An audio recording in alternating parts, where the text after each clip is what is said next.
Well, let's talk Neverland, dude. Around that time when I moved to Seattle, this girl, Ruth B Vine, was going on at the time. And she had this super viral clip. You know Vine, it was like 7 seconds and everyone was losing their minds over the song. As soon as she puts out a legitimate single, we're gonna flip it.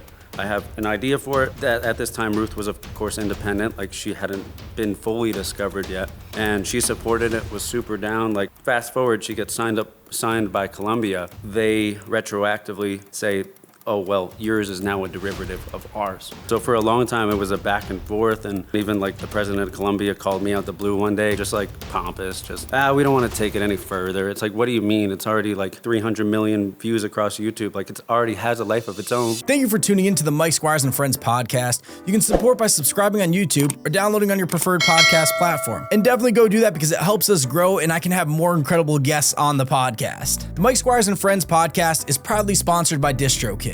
Looking to broaden your musical horizons as an artist? Discover DistroKid. With its smooth and rewarding music distribution platform, DistroKid offers unlimited uploads while ensuring artists retain 100% of their royalties and earnings. Join the community of over 1 million artists who trust DistroKid to distribute their music across major platforms like Spotify, Apple Music, YouTube, TikTok, Tidal, and so many others. Having personally used DistroKid since 2018, I can attest to their superiority amongst distribution services. Collaborating with fellow artists has become effortless, especially with the ability to easily send splits of songs, streamlining the creative process. With the DistroKid app, accessing these benefits is now more convenient than ever. Safely sign up or log in with 2-factor authentication, upload releases on the fly, monitor earnings, and withdraw funds from your DistroKid bank. Stay updated on royalties through push notifications, effortlessly share hyperfollow links, manage account details seamlessly, and track streaming stats from Spotify and Apple. Additionally, explore Mixia for professional-grade mastering, DistroVid for music video distribution, and Instant Share for secure file sharing with collaborators, producers, and more. The DistroKid app is available on both iOS and Android.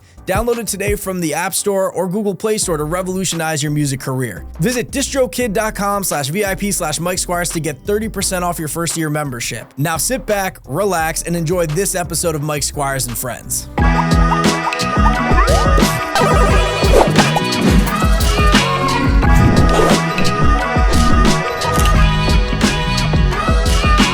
Today, I'm joined by a longtime friend of mine, incredible artist, an innovator in many ways, clothing, music, videos, Abstract. Welcome to the podcast, dude. Very good to be here. Very excited.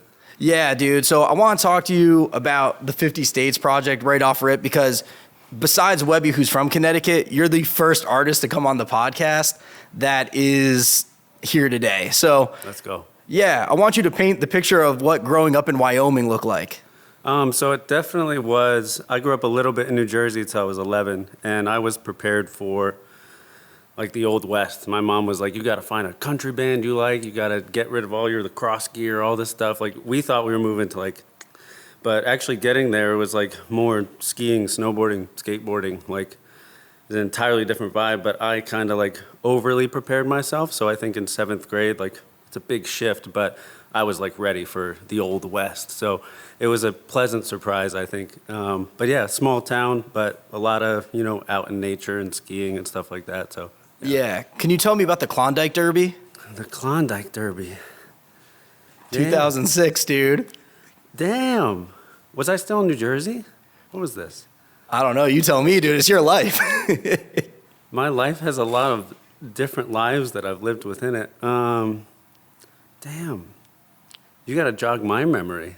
Yeah, so I saw that there was like a retreat or something. There's like a photo of you that you commented like 16 years ago. You commented on the photo and you're like, wow, this is an old photo. So this must have been, I think it was when I was in Boy Scouts back in New Jersey. That makes sense, yeah. That was like, yeah, because my parents were always super into nature and stuff like that. In New Jersey, it's not quite as accessible. I mean, there's a lot of beautiful things in New Jersey, but it's not as accessible as it was like when we moved to Wyoming. So they really tried to do things that, got me out into nature. And yeah, I think I took away a lot of stuff like leadership or like just like skills in the wilderness from that. Yeah, and there probably weren't a ton of artists coming out of Wyoming, so were you like the black sheep in that sense? It was definitely, there were a couple people above me or like some grades above me who were making stuff. There's an OG group called Biomecha. And they were like maybe 4 or 5 years older than me, and they were making hip hop. But it was definitely something where there were not many people. So actually growing up, the local venues really just saw us as like a bunch of kids who didn't know what we were doing. We were trying to do the best we could, but I had a bunch of friends who were more on the EDM side and like production. So we basically rent out the fairgrounds building, throw our own shows, like bring in all the speakers and everything and just like made it work. Yeah, like you're saying you threw these like shows. What was the vibe of that though? You know what I mean? Because it's like where are you? Like, is it in the woods? Like, what's going on? So it was in the center of town. So we had something called the rodeo grounds. So the rodeo grounds were on one side, and then the 4-H building was basically the fairgrounds building. We would basically rent it out and, have people pay, I don't know what we did, like $10, $15, $5 a ticket, and just try to pack it out. And there were a couple times, it was actually called Word to the Wise, was like a hip hop battle that was going on. And I won. That was the first time, like, I made any money off of music. I think I made like $100, but I won it, and it was in the paper and stuff, and it was the first time I was like, damn, like this is a thing. But I wasn't even really putting out music. I was just freestyling for fun, and just that first step of, kind of getting comfortable on a stage and learning how all that goes, but yeah. Yeah, so when do you like really start getting into music? Like when do you start recording? So I just grew up learning a lot of instruments. My mom had me in like piano lessons weekly. Eventually I was more of a rock kid, so eventually I was like, oh, I want to go do electric guitar, and then I got into drums. And then I kind of left it for a while. I was in Wyoming, so I was, in high school and stuff, girls, and I was competing in like big mountain and slopestyle skiing, so I kind of left music for a bit. But 17, I kind of got my first real heartbreak, and my family was going through some stuff. And people had told me for a while, I was just like freestyling for fun in high school, and they were like, you got to write this down, you actually got to do something. And I was like, nah. And finally, when all that was going on, I found it super therapeutic to like start actually writing through what I was going through and, make something constructive out of it. And it just kind of went from like recording on laptop mic to, a little Samsung CO1U with like the USB, and like just slowly upgraded my gear to like actually have something presentable, while honing my craft at the same time, I think. So at what point are you like uploading it online for the world to see?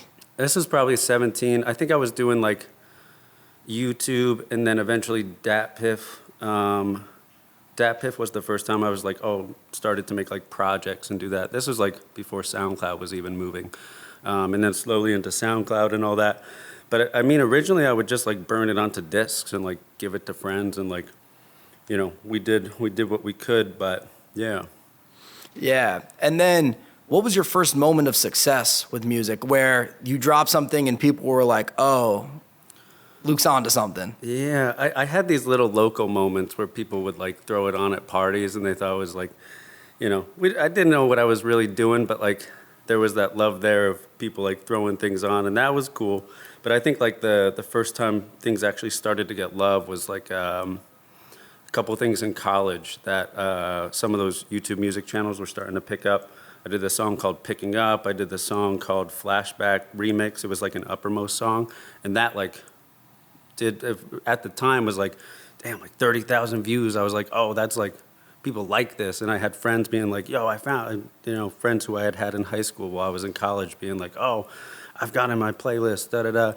So it's just like, I don't know. I think the earliest success was, there was so much I was going through, like I was saying at 17, was like those little moments of like finding, putting it down on paper and working through something and, creating something where on the other side, like you felt like you wouldn't have gotten to it without it. That was like the first time I was like, felt that inner success. And that's kind of what fed my want to continue, making music. And life is always going to have its, and it's great to have like a creative outlet to kind of put things down, zoom out, and, make sense of it, learn what you can, move forward. And I love the therapeutic side of it. So I feel, I think probably the first time I felt that was like the first real success of like, oh, this is something that's taking me somewhere through a constructive way, through the art of creation. But yeah. Yeah. And where does the name Abstract come from? Because, it's like a hard thing to, you've kind of surpassed like the Google search where it's like, you know what I mean? Like if you type in abstract, a million things could come up, you know what I mean? But, when you type abstract in YouTube, it's you know what I mean? So Why'd you lock in on that name? That was a hard one. I knew that it would be something that would be a hard fight uphill because it isn't the easiest thing. My real name is Luke Turkovich, and I love my name. It's just a little bit harsher than you want for like something that sticks in that side of music. So with the abstract thing, at the time I kind of broke it down to kind of how I guess break down my own experiences and stuff, and I always felt like it was kind of, I don't know, I take things to, I'm very much an overthinker, and I think that abstract thing is like I'll pull something apart, and it's so abstracted at the end of it, but it helps me digest it. And I think I grew into it more than, I know a lot of people have had a bunch of artist names over the years, and I just kind of stuck with it. I feel like I grew into it, whereas like now the abstract part is like stylistically, it's not concrete. Like it's always me, but stylistically I'm very fluid in what I'm inspired by and what I go create, so it becomes, the actual style is abstract. You never know exactly where I'm gonna take it with the next, EP or the next song or whatever. So I feel like I kind of grew into it a little bit. Yeah, and something that I learned about you, I think I actually knew this, but it was buried in the back of my mind. But as I was doing my research for it, I refound this. You were kind of an entertainer before music, dude, because I saw a clip of you riding a unicycle in Monumental Valley. Mm-hmm. How does that even happen, dude? I think it's partly when I moved to Wyoming, I was in middle school, you're trying to make friends, and for some reason, mountain unicycling was really big in my town. Like people would take up their unicycles, they have mountain tires on them, and they do all the mountain bike trails. And I was just so intrigued. And I've always been a little bit out the box and stuff like that, where it's a little unique, a little different. I'm also someone where if I get into something, I get super into it. And I think that's why, for some of the early days of making music, a lot of my friends were like, oh, it's just another Luke phase. He'll make some stuff and move on. But the beautiful thing about music, I think, is there's always levels and things to learn. There's no ceiling there. So that's why I think it kept me entrenched. But with the unicycling thing, yeah, I actually was sponsored by Globe Sneakers for a second, 661, like pads and stuff like that. I would just drop edits on YouTube, and I would do stair sets and, grind boxes. And there's a lot you can do with it. And it was just a weird, very niche thing, but it's also a great practice for skiing. Because balance. Yeah, the balance and also the core. So that's kind of why it kind of popped off in ski towns a bit. But yeah, it was a very, I can still ride, just not like I used to. But I even did it at like my high school talent show, and I jumped off the staircase. I had like a Swollen Members instrumental going. It was a whole thing. I think I still have it on DVD somewhere, but yeah, it's definitely, that was my first taste of like performing kind of in that way, I think. Luke, I'm going to pitch you on an idea right now. I'm going a little off the script. Let's go. I propose that you get your unicycle back out, dude. Mm-hmm. Post a video every day, riding the unicycle, spitting bars, dude. There's no way that if you do that for a year, like, it doesn't go absolutely... Dylan, what you think of that? I think you're right, though. I've always wanted to do that for like where it's a slow zoom out, where it looks like I'm just walking, and then it's like, oh, it's a unicycle. Bro, we got to do it, dude. We have to do it. I'm into it. But yeah, you know what I want to talk to you about? Word to the Wise Battle in Concert. Yep. That was one of like the earlier shows you did? That was the one where I won like $100. Oh, let's go, dude. Yeah. So tell me about that. Like, run me through what that day looked like for you. He packed it out. It was this guy Phonetic who was helping throw it, and he's from, I think, Anchorage, and he was like the guy out there for like battle rapping, and just found himself in Jackson at one point, and he started to want to put these on, and so I was super into it, and I had never really done anything like that before, but at the time I was predominantly just freestyling for fun, and so I just feel like I think it was partly because they judged it by the crowd reaction, and it's like I had a lot of homies in the crowd, and I just got a lot of love. I think I did all right. I don't think I did enough to like win. There's a guy, Rob Kingwell, who was also awesome. He's like a local snowboard legend he was also in it. And it was just, it was a really good experience though too, because, even with this, it's like, I'm being on tour, like I know all my songs, everything's, it's all there, and, there's a level to a little bit of spontaneity to it. But when you're freestyling and just like rap battling back and forth, especially we didn't really do like, I know in real battle, like you do all the research and you have all these talking points. This was like off the dome. So that was like a different experience too, because there's all this pressure of like an actual, you know, probably like 100 people watching you go off the dome, and you're pressured to be like, I gotta say something, or, you know, flip what they just said. So that was definitely an experience for sure. Yeah, I want to bring up a song that you technically recently released, but has probably been an emotional journey for you. And I want to bring it up now because just want to make sure we have time to cover everything. But let's talk Neverland, dude. Mm-hmm. So I know that you just re-released it recently. Yep. But the song has kind of had an insane journey from its enigma. So can we talk about from, you know, creating the song to, you know, eventually you link up with Ruth, to eventually 100 million, even more on YouTube, but I know 100 million on the Chill Nation version, and, you know, the decision to re-release it now. Yeah. So it was something where I had just kind of, I was making some waves and I was getting some numbers, but I wasn't making money off of music at the time. Like, it wasn't something where I could go to my parents like, this, I'm gonna do that. So I kind of like settled, and I was like, all right, I had tried regular college twice and it just wasn't for me. I went to University of Wyoming, loved it, but it just wasn't the place for me to be with where I wanted to go in life. And I ended up moving to Seattle, going to Art Institute.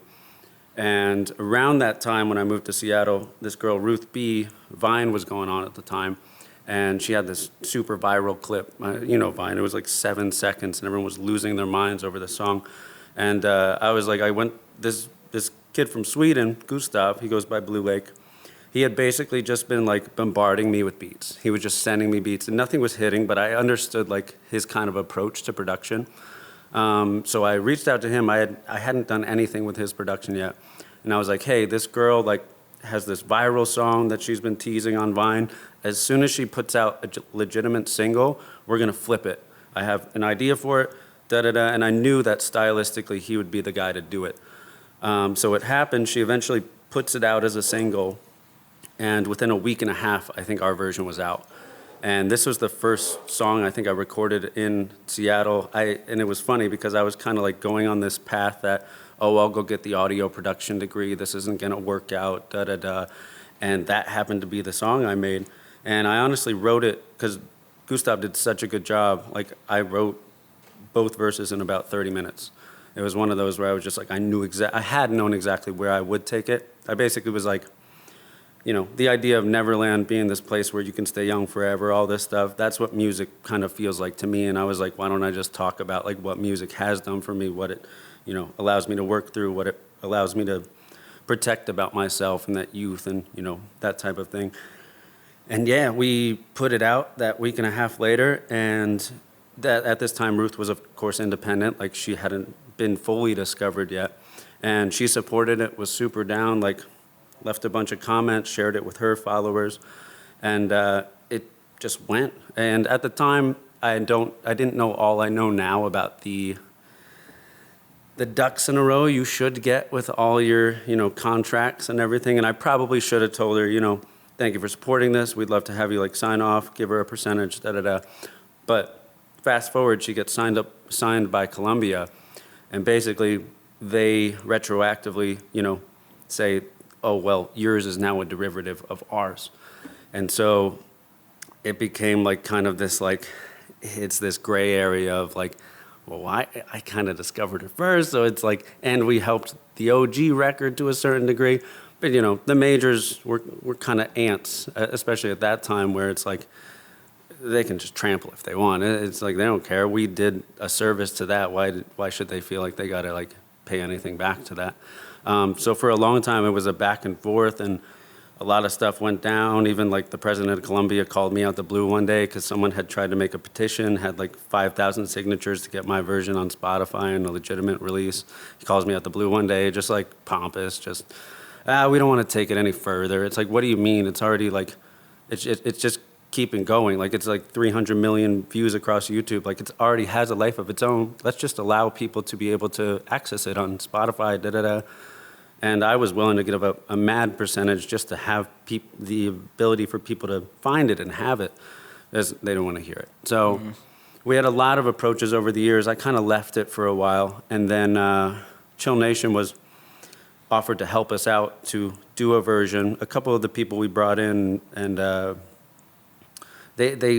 are some good people they had and kind of pitched their voices, but nothing really sat the way I wanted it to. It needed that warmth. It needed so I ended up reaching out to this girl, Melissa Joe, from my hometown in Wyoming. We had done a song in 2015, and she has like the most beautiful voice, so much warmth. Just, I realized I was like, she might be perfect for this. So I reached out to her. She absolutely killed it. And yeah, like 2 weeks ago, we finally put out that version, and now that is available on all platforms. So it's kind of it's been a journey with it, but it's a beautiful thing that it's now where it is. Do you feel like you've gotten like some closure having this new version out? I think so.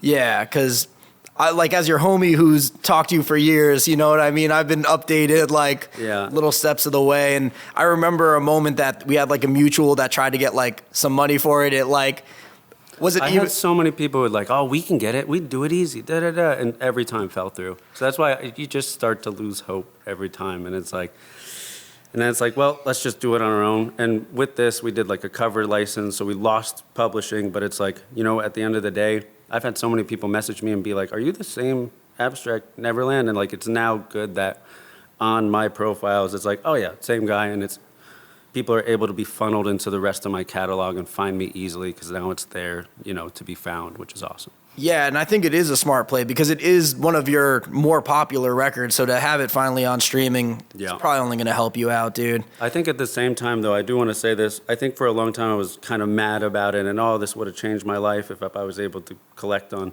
the monetization of YouTube and publishing and actual platforms. But I also think about it sometimes. There's a lot of music maybe I wouldn't have made if that had gone as well as it should have. Like, I think I would have been in a very different place. Maybe I wouldn't have made Superhuman. Maybe I wouldn't have done the whole Moon 5-2 thing. Like, I believe that things happen the way they're supposed to. There's pros and cons to what that might have done for me, but I do believe there's a lot of things I've done and experiences I've had that, if that had gone as well as I wanted it to, maybe actually it wouldn't have been in my best interest at the end of the day, Yeah, so at what point are you starting to get the love from swaggy tracks? This was early on. I kind of identified that this was kind of becoming a thing. They had about 30,000 subscribers, I think, when they first started uploading me. I was just reaching out because that that Uppermost remix I did, that was the first time that some of those channels started to pick it up. FPM Music, I think Music Daily. And then I was like, oh, this is a thing. And I saw it kind of moving. And then I just started reaching out to all of those different ones that I could find, Best Music for COD, etc. And I just kind of identified it and kind of grew with that wave. Another thing I want to talk to you about, though, is, your collabs with Rose, your collabs with Drumma Battalion, because you guys had like a signature sound that was kind of flowing with the swaggy tracks at the time, Yeah. So like, how did those collabs come to be? So it came from, Craig was the first person who really reached out to me, Cryo Music. This was like 13 years ago. He found like, I think it was MGK Invincible. I'd done this cover for it. It was terrible. But he found it and he saw something in me. And he was doing more like glitch hop back in the day. I was, finding my way with what I was doing. And we kind of, through the years, were just teaching each other and pushing each other into places that maybe we wouldn't have done without each other. And through that, we started to have, like Gustav BluLake reach out.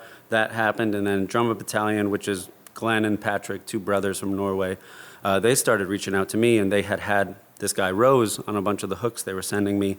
And we started putting those out. And I mean, even my first upload on Spotify is I'm Good, and it's still like the biggest song on my Spotify, which is wild.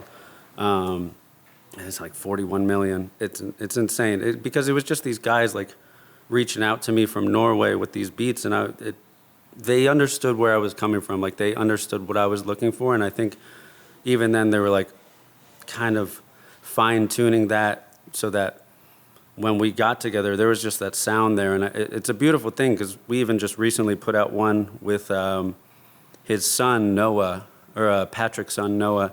And I met him when he was like 8 years old. He was just a kid when I was over for creating something to write home about. And, you know, fast forward, he's now producing a record that Rose and I were on. So it's like keeping it in the family. Yeah. Yeah, I want to talk, because you've also been like, how did you link with Cryo and BluLake? Just the internet. It's the craziest thing.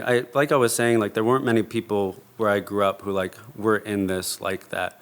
And it really came down to just like, I think luck in a certain sense, but also just putting myself out there enough that, you know, putting myself out there enough on my own that Craig could see what I was doing and, you know, create your own luck type thing. And then same thing working with Craig. Then me and Craig put out enough that, you know, Gustav wanted to reach out and, you know, work with us. And then same thing with Drumma. So yeah, I think it's just like creating that opportunity there to be found by those type of people and, you know, create that community. Our whole thing is like 18 worldwide, 5 musicians from 4 different countries. Like there's no reason that it should have happened like that, but it's a beautiful thing to me that we saw each other as, you know, they saw something in me, and each time, you know, we all saw something in each other that just grew, which I think is awesome. Yeah, and we had the opportunity to tour Europe together, and my one memory when I think of that, you know, strand of shows, there's like this clip of Cryo on one of those scooters. You know what I'm talking about? Yeah. We just like, I guess he slipped off or anything. Like, I don't even remember. But, I mean, what goes into working with somebody that's like so far away? You know, are you up late? Are you up early? Like, what's going on? It was kind of a blessing in a way. Craig and I like have created, for anyone who knows in music, especially with like an engineer, there's almost like unspoken, like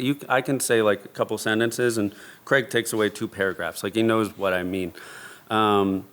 But it was, so he was basically in Scotland he's from Scotland, and then he was in Switzerland for some of my career.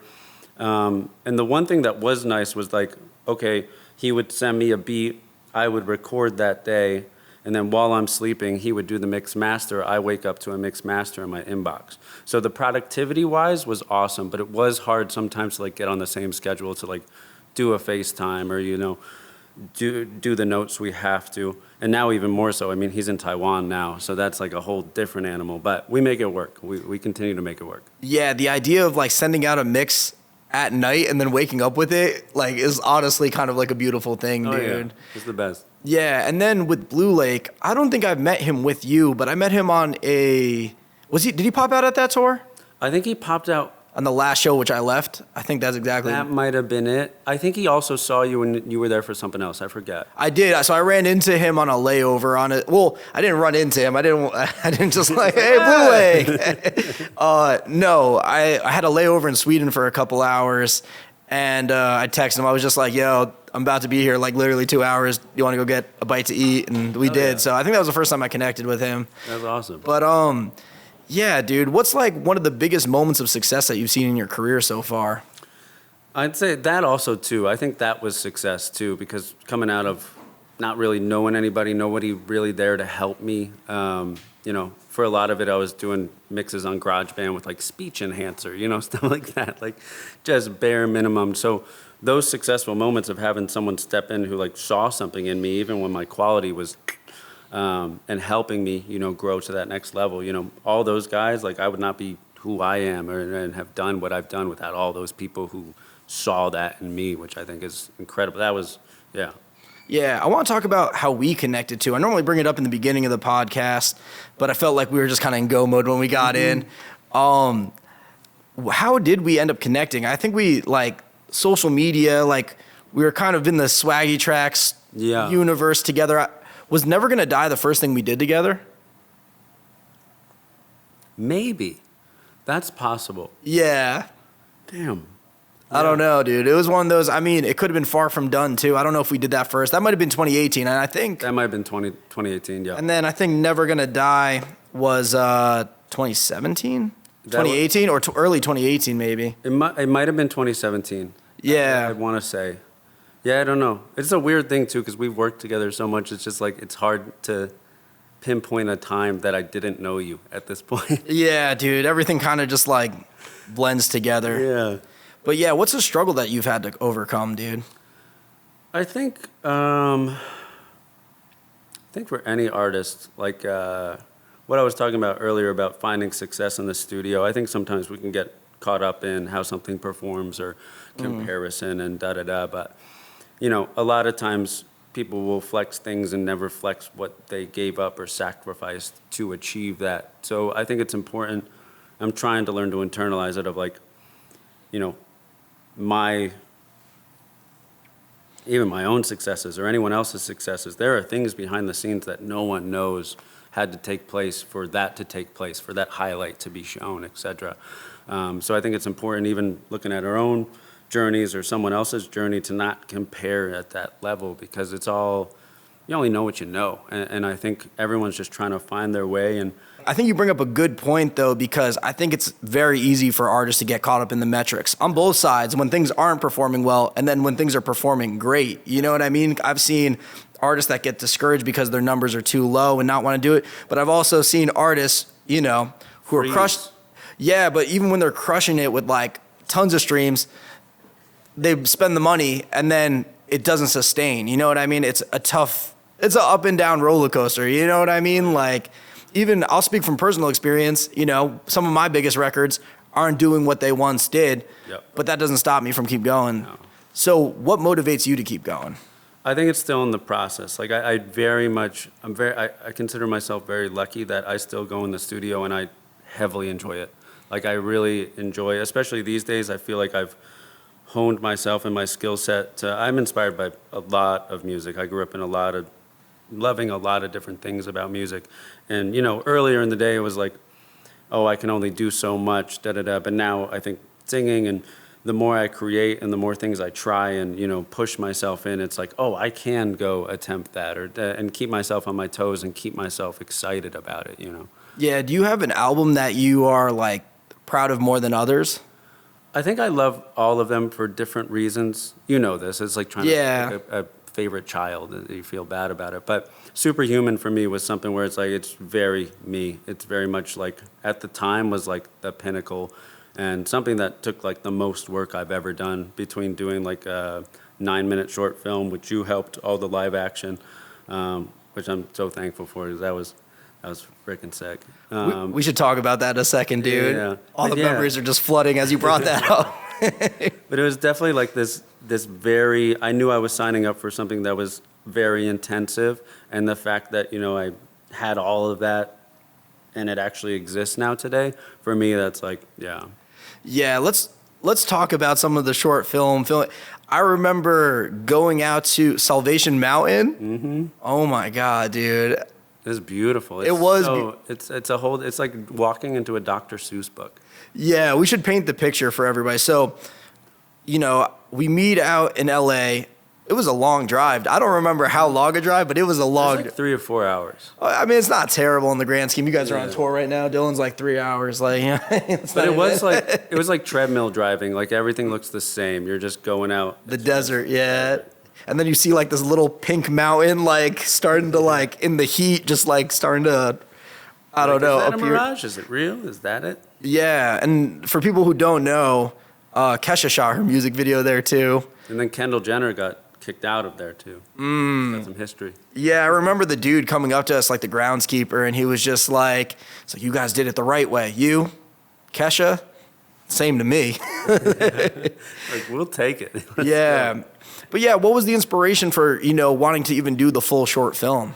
I love sci-fi. I love that world. And for me, I really wanted to do something where you kind of set off the story with the visual and kind of, you know, have that, because half of the film was the live action, half of it was 3D animation. So I kind of wanted to, you know, set a visual precedent, kick the story off, and then have the rest of the story play out with the audio. So it's like you kind of have an idea of what to envision in your head, but you can kind of go through the rest of the story in an audio way.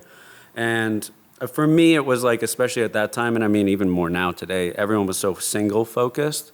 I was like, what can I do to like force people to fully like digest a full project? Because that's like, I grew up on CDs, and like that was how I became a fan of bands, not just singles, like the whole package.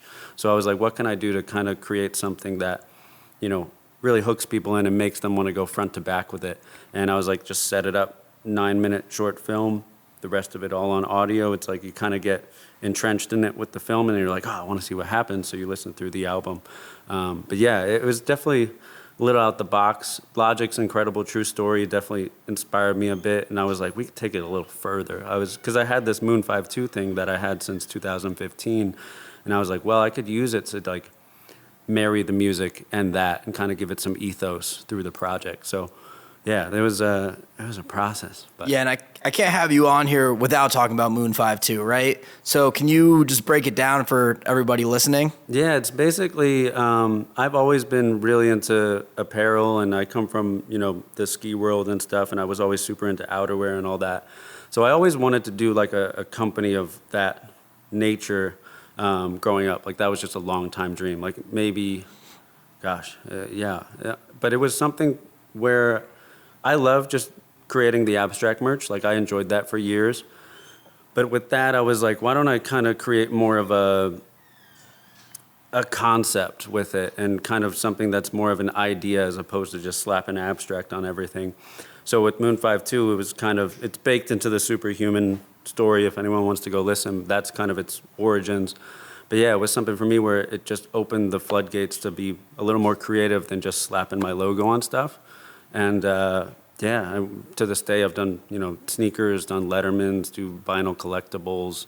Duffel bags. Yeah, and it's just a really fun thing I grew up loving, shout out to Gibberish in Denver.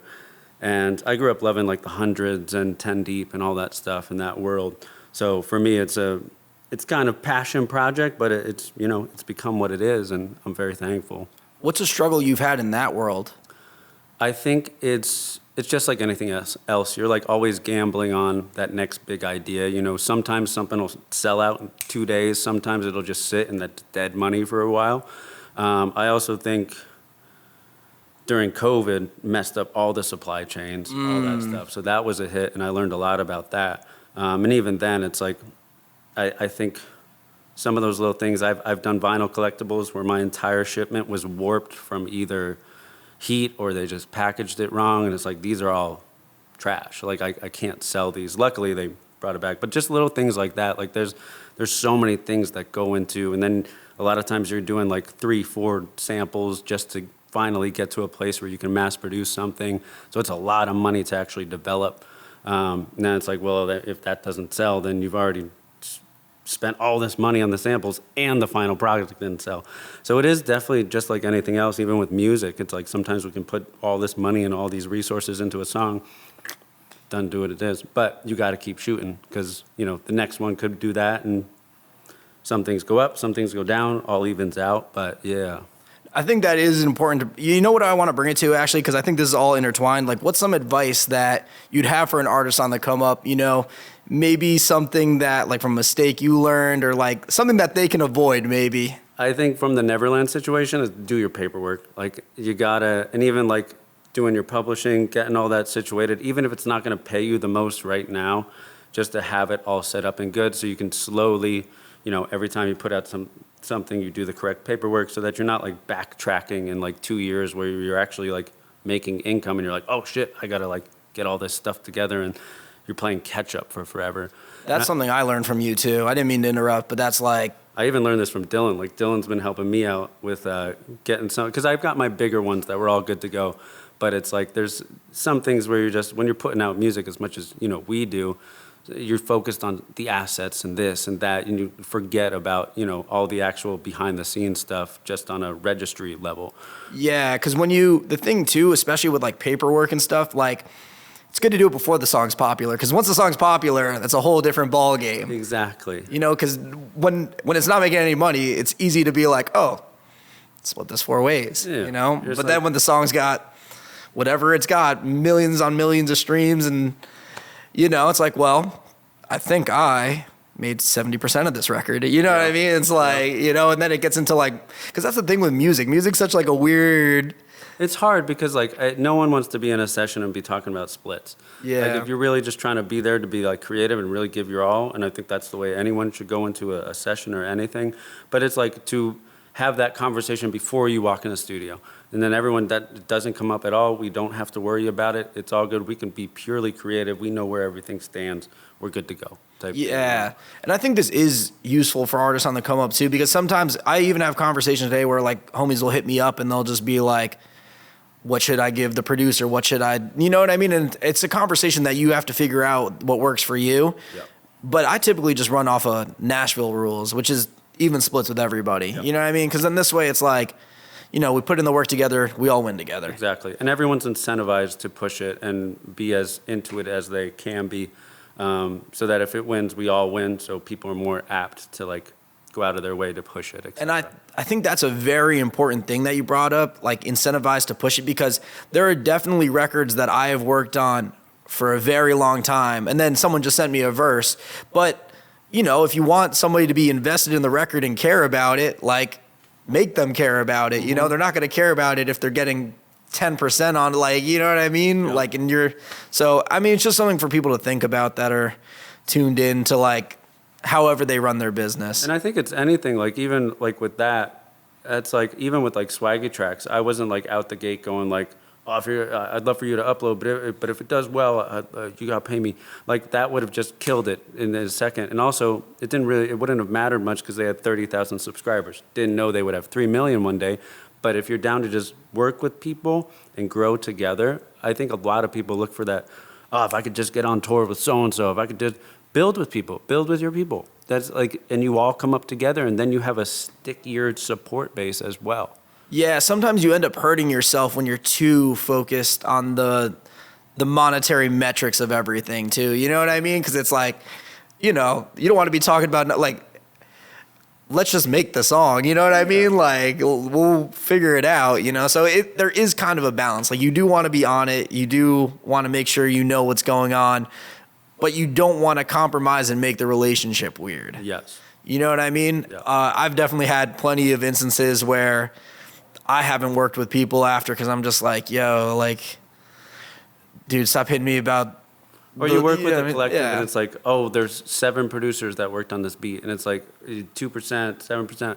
It's like that's Those insane. are the words. Those are the dudes that hit you up the most, dude. It's like, dog, like the song's got 5,000 streams. Like, I'll Like, Venmo you $20 for the long next year, division dude. to pay you out. Like, Yeah, no, 1,000%. But I think this is, what's another tool that's been like helpful in your career, or something that you've done that, you know, could help an artist on the come up now? I think it's important to have other creative outlets because I think a lot of people, even like, it's still, you know, it's a beautiful thing, but it does come down to sometimes a stress of like how well something performs, you know, is still like how well you live if you are off music full time.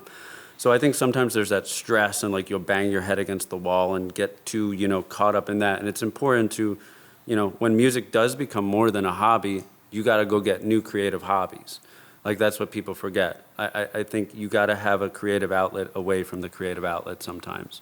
Yeah. So you don't drive yourself nuts. That's partly Moon 5-2 for me. Like if I'm banging my head against the wall and nothing's coming out, I'm not going to force it. It's like, oh, I'll go design for a bit or do some mock-ups or just like get lost in this for a bit and stop worrying and probably making a lesser, you know, song because I just am forcing myself, you know. Yeah, I'm going to start pulling this to the end zone, but I want to know how you were feeling, you know, when Neverland and I'm Good, like, you know, those records became massive songs for you. You know what I mean? So what's the feeling when, you know, these records are starting to climb up and you're just like looking at it for the first time and it's like, yo, millions and millions of people are listening to these songs? It's pretty crazy. I also was a slow rise. Like nothing ever like, even Neverland, like it sat for a while and then it was like, oh, like, because you never know. So I think luckily for me, you know, for better or worse, I never had like overnight moments. So I think that's been a good way of keeping me even keeled with a lot of stuff, like still making music. Like I don't get caught up in what the last thing did. I've been through so many that I just go. Like I'm still gonna make music, I'm still gonna shoot shots. But it is incredible. There's a lot of those songs where, you know, going overseas and having, you know, 300 people know all the words of Still Woke, it just, you know, well, like there's stuff like that where they just do it on their own. And it stuck with them for a long time. Like these songs that came out in like 2014, 2015, and people are still like, it's stuck in their head and they know it like word for word. These shows where people sing it back to you. it's crazy. It's pretty wild. Yeah, dude. It really is insane. And it's just like, thinking that this started in a bedroom in Wyoming to, you're even on tour right now. Yeah. You know what I mean? How's tour been? It's been good. It's been a good time. It's Yes. always good to be on the road. And I think we just did another tour before this, basically did a tour, moved back on the road. So it's been a whirlwind, but no, it's good to be back out. Yeah. Luke, what's your message to the world?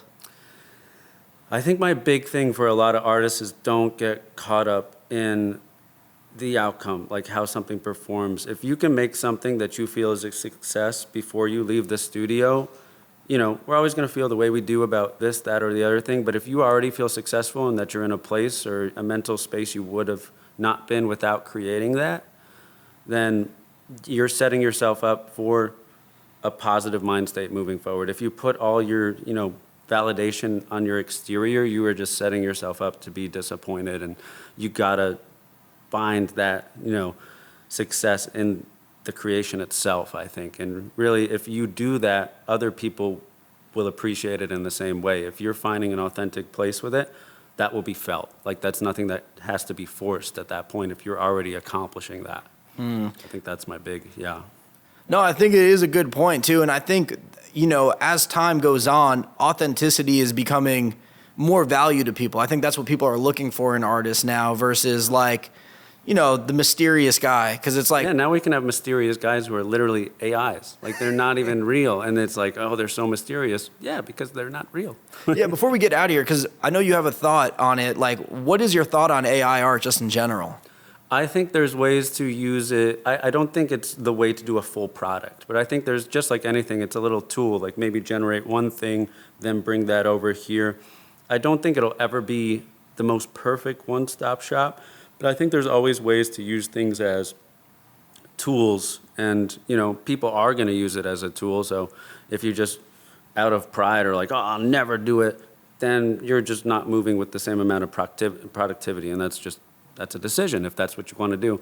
But there are ways, I think, to use little pieces of it to create like fully formed art. But I wouldn't say it's the one-stop shop to go that route. Yeah, Luke, I want to thank you for coming on, dude. I know that you and I are somebody who probably could talk for hours and hours, but it is a show day. You're on the road. Dylan's giving me the time to go. Hurry up. Cat daddy. So, yeah, dude, I just want to thank you for coming on. And if people want to connect with you and find you, how could they? Instagram, Abstract307. If you want to go Spotify, Abstract the rapper on YouTube. And if you want to find me in person, just walk around Nashville for a while. You may run into me. So, yeah. Let's go, dude. Well, I appreciate you coming on. Thank you, Mike. Appreciate you.